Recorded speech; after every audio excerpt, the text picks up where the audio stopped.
Welcome, it's time for another used bike test here at Bike World, and today we've got a proper blast from the past.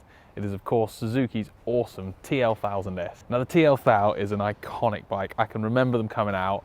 I remember obsessing over magazine articles of them. A proper half-faired 1000cc 996cc V-twin, and my god did they sound good, especially with a set of open pipes. The TL1000 quickly earned itself a little bit of a widowmaker reputation. They were prone to a bit of a head shake.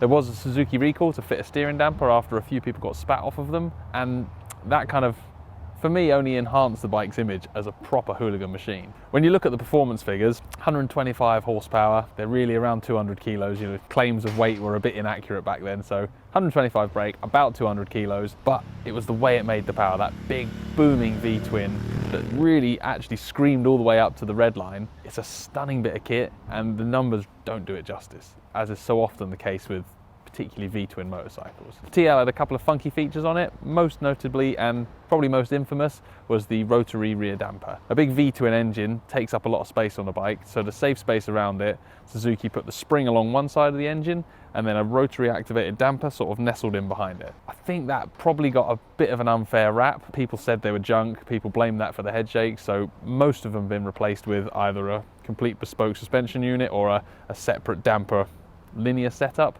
This one has had exactly that done to it, so we won't get to experience the rotary damper for ourselves, but given their reputation, I'm not too sad about that. This particular example is in the pretty rare green colour and looks, I think, awesome with the gold wheels. It's got 48,000 miles on it, would you believe that? It actually looks stunning. If you start picking into the details, there's a bit of corrosion on bolts here and there, but all in all, it's a stunning looking bike, and at 2.5 grand, I think that's a mega bike for the money. That is a lot of wheelies, a lot of good noises for under 3 grand.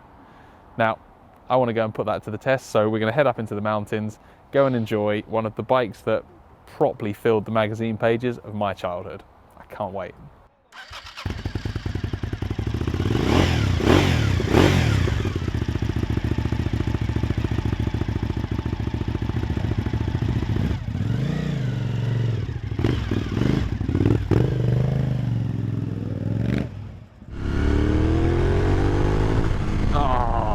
Engine note is glorious. It's also got a gear driven cam as well, so you get that whine that's kind of typically famous on Honda VFRs, but yeah, this engine has gear driven cams. It's a stunning motor. It really is nice the way it makes its power. It feels light as well. The bike doesn't feel, you know, doesn't feel like a heavy bike. It steers pretty well, but like moving it around, it's small, it's easy to pick up and flip around off the stand. It's quite a small riding position. It's not a great big, it looks quite long, but it doesn't feel it when you're on it. And despite its age, this one actually feels pretty crisp. The fueling's a little fluffy low down, but that's not unusual for these bikes even when they were new. The brakes feel strong. The clutch is a little heavy. Feels like maybe it needs a new clutch cable. But really, this has worn its 48,000 miles pretty damn well. Now, whether it's a 2.5 grand bike or a 25 grand bike, if you buy a second-hand machine and it's got data tag already on it, don't forget to log on to Datatag's website and update the details so that if it does get stolen, they'll phone you rather than the previous owner. I'm pretty sure we can do without this. The only bit that I keep seeing on this bike that I don't like is the fake carbon fibre scoops and the fake carbon fibre on the dash. I don't think that looked good in '98. Definitely not keen on it now. But that is a tiny little imperfection on what is a brilliant V-twin sports bike. Now, this TL1000S, when it came out, was given a bit of a widowmaker reputation because of the head shakes, because of the awkward rear damper. Now, granted, this one doesn't have the rotary damper. It's had a replacement rear damper put into it, but it's not been leery at all. It's just been a brilliant, enjoyable road bike. And I don't know if that's because, A, maybe the damper has improved it that much, or if in fact it's because our expectation and our definition of what is a leery bike has changed, and stuff that 20 years ago was terrifying is now pretty mellow, pretty enjoyable. Maybe it's just lost all its crazy with old age. Either way, this thing is an absolutely gorgeous thing to ride on the road. Obviously, It's all about the engine. It's a big part of riding this bike. You wouldn't really choose one of these for any other reason other than wanting a V-twin engine. That's why you would opt for a TL1000, and it does not disappoint. At 125 horsepower, it's got plenty of power to get into all the trouble you could ever want on the road. But the way it makes the power, it's smooth, it's linear,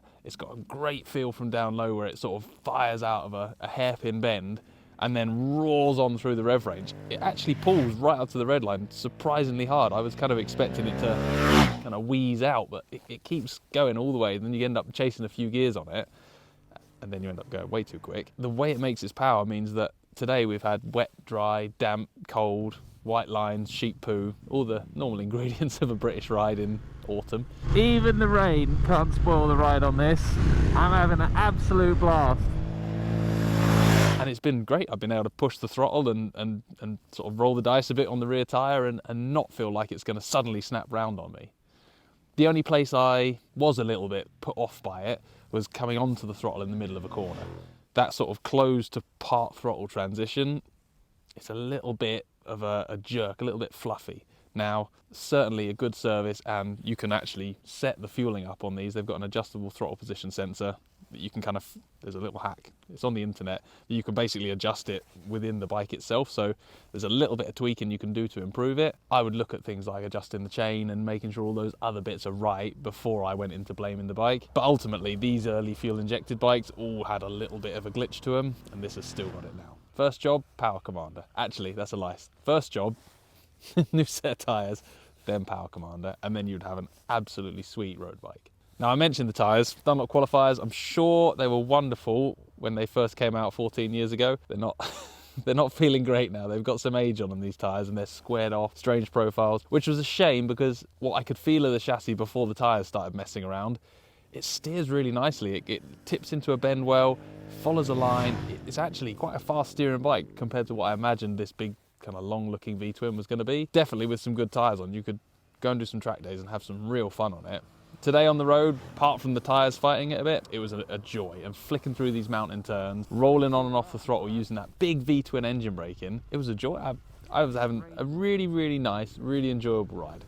Nothing wild, nothing dramatic, nothing to set my pants on fire, just a beautiful sounding and I think gorgeous looking V-twin sports bike. And when you put all that together, let me just remind you, this thing is $2.5 grand. M&P have got it up for sale at $2.5 grand. I can't think of a more desirable V-twin sports bike that you could buy for $2.5 grand. That is insanely good value for money. A proper iconic bike, a lovely thing to ride, and it looks stunning. Thank you M&P. Thank you for bringing this to my attention. If the sound of this V-twin beauty has made your ears as happy as it's made mine, then give us a like, give us a subscribe, and give us a click of the notification bell to find out our next video here on Bike World. Thanks for watching.